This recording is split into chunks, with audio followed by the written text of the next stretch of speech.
안녕하세요. 말씀 묵상의 이광재 목사입니다. 오늘 사도행전에서 사도 바울은 벨리스 총독 앞에 갔습니다. 이제 유대인들이 그 벨리스 총독 앞에 나와서 사도 바울을 고발하는 장면을 저희들이 보게 됩니다.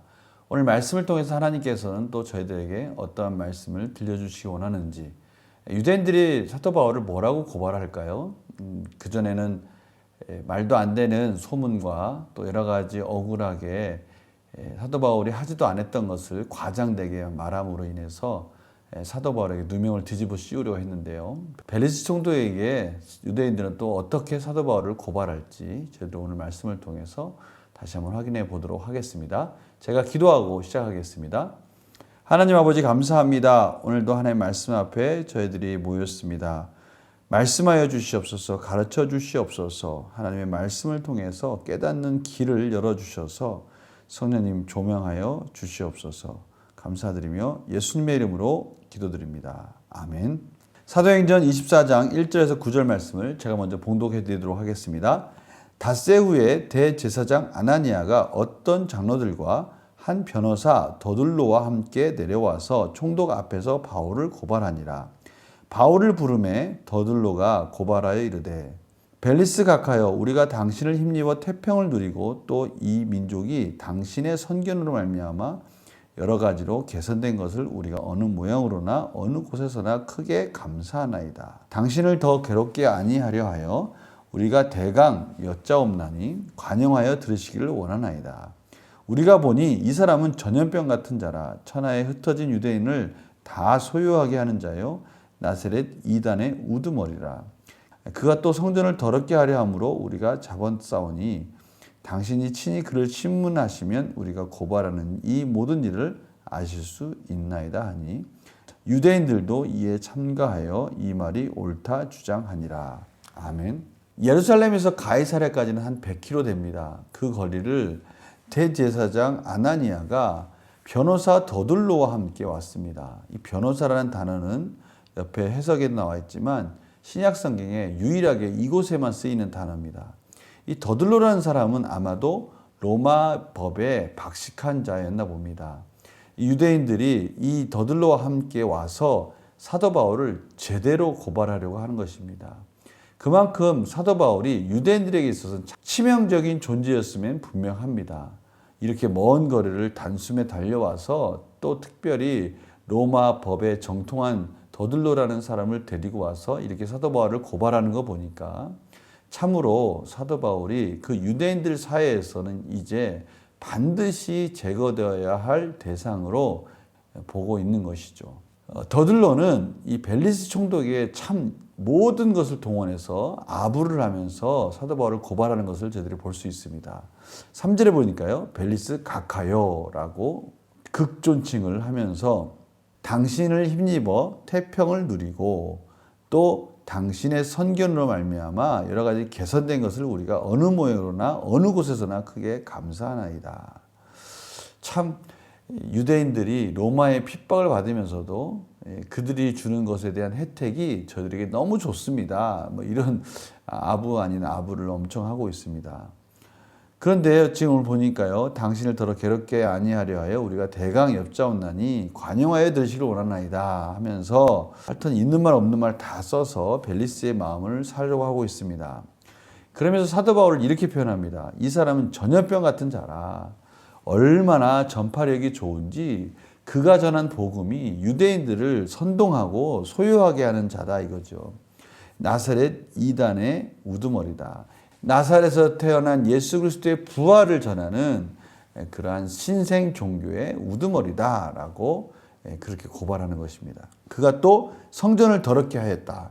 분명히 앞에서 이 부분을 고발했지 않습니까? 그러나 앞에서 저희가 말씀을 봐서 알겠지만 사도 바울이 그럴 리가 없죠. 이런 것들을 지금 다 고발하는 겁니다. 그러면서 마지막으로 당신이 친히 그를 신문하시면 우리가 고발하는 이 모든 일을 아실 수 있나이다.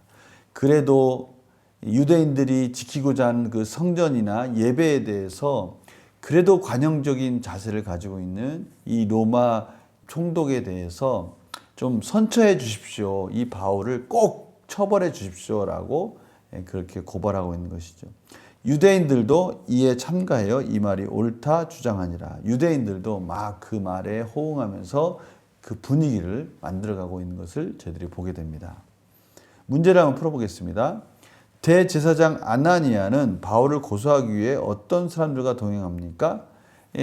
로마 법에 정통한 아주 로마 법을 잘 알고 있는 더둘로라는 사람과 함께 동행한 것을 볼 수가 있습니다.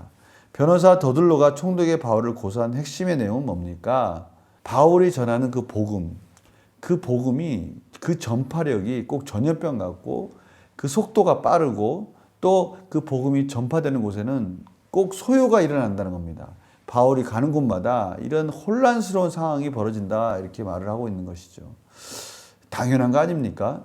이 유대인들이 가지고 있었던 그 예수 그리스도에 대한 그 복음이 그들이 깨달아진다면 이거 완전한 유대인들의 이 율법에 대한 구약에 대한 해석이 완전히 천지개벽이라는 것입니다. 개혁되는 것이죠. 이런 상황 속에서 유대인들이 소요가 일어나지 않을 수가 없는 겁니다. 연구와 묵상 질문 볼까요? 더둘로가 바울을 전염병에 비유해 고소한 이유는 무엇입니까? 이 바울이 전한 이 복음의 전파력을 말하는 것이죠.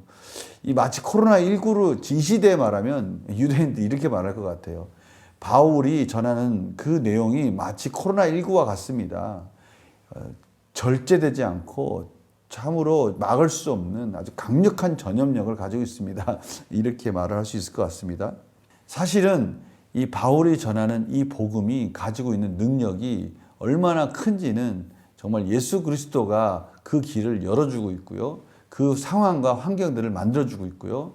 그 은혜를 쏟아부어 주고 있기 때문에 가능한 것 아니겠습니까? 지금 유대인들은 그 보이는 현상을 말하고 있지만 사실은 하나님이 일하고 계시다는 증거가 되는 것이죠. 느낀 점 뭘까요? 마치 전염병처럼 복음의 영향력이 강력했다는 사실에서 무엇을 느낍니까? 복음이 강력했다 이 말은 하나님이 사도 바울과 동행하였고 그 복음이 전해지는 곳에 성령이 임했고 하나님께서 그 복음을 통해서 일하고 계시다는 증거죠. 저는 오늘 이 말씀을 통해서 하나님의 말씀이 온전히 전해지는 곳에 일어나는 그 놀라운 은혜의 기적들을 기대하는 마음을 갖게 되었습니다. 그리고 더욱더 말씀을 전하는 곳, 복음을 전하는 곳에 하나님의 기적이 나타나게 해주셔서 정말 확실한 증거를 하나님 보여주십시오라는 그런 도전적인 마음이 생기기도 하였습니다. 결단과 적용을 볼까요? 내 삶의 복음의 영향력이 가장 강력하게 전해져 변화된 것은 무엇입니까? 아무래도 이 삶에 복음이 들어오면 하나님과의 관계가 회복되어지고 그렇다면 그동안에 여러 가지 산만했던 것들 속에 질서가 세워지게 되고요.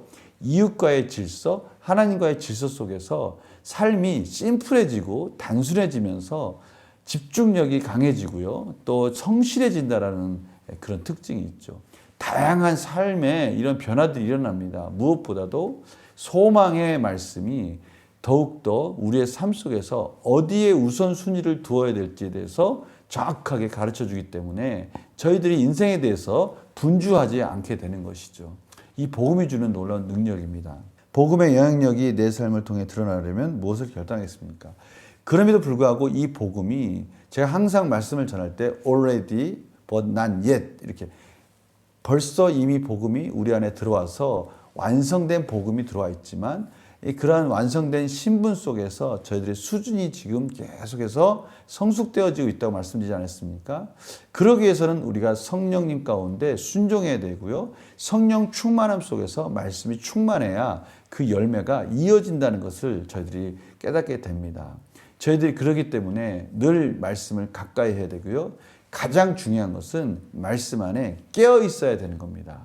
우리가 지금 무엇을 하고 있고 지금 이 시간에 이것을 하는 것이 맞는지 안 맞는지 말씀에 비추면서 끊임없이 말씀 가운데 우리 스스로를 객관적으로 보려고 하고요. 또 비판적인 시각으로 보려고 할 때 우리는 그 말씀 안에 깨어있게 되는 것이죠. 그렇게 될 때 우리는 그 말씀이 우리 삶을 이끌어가는 그러한 원동력이 되고 힘이 되고 소망이 되고 능력이 된다는 것을 저희들이 깨닫게 될 것입니다.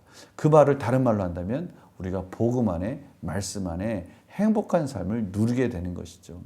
마땅히 가야 할 길을 율법이 가르쳐주고 말씀이 가르쳐주게 되고요. 우리는 그 마땅히 가야 할 길을 가지 않다가 그 길을 가기에는 좀 힘든 그러한 과정이 있을 수 있습니다. 그러나 그 길을 가는 것이 즐겁다는 것을 깨닫게 되면 우리는 힘들지만 그 길을 가게 될 거고요. 그렇게 되면 우리 삶 속에서 하나님의 말씀이 우리를 이끌어 준다는 것을 깨닫게 되고요. 누리게 되고요. 행복한 삶으로, 기쁨의 삶으로, 하나님께 영광 돌리는 삶으로 나타나게 될 것입니다. 복음이 주는 능력을 누리고 있습니까? 라고 오늘 말씀이 질문하고 있네요. 그렇다면 우리는 아멘이라고 대답해야 할 것입니다. 그리고 아직 부족하다면 복음이 주시는 삶의 즐거움과 능력들을 누리게 해 주십시오라고 기도하면 될 것입니다. 제가 기도하고 마치겠습니다. 하나님 감사합니다. 오늘 사도 바울이 전하는 이 복음이 얼마나 그 전파력이 강한지 전염병이라고 말을 하고 있고요.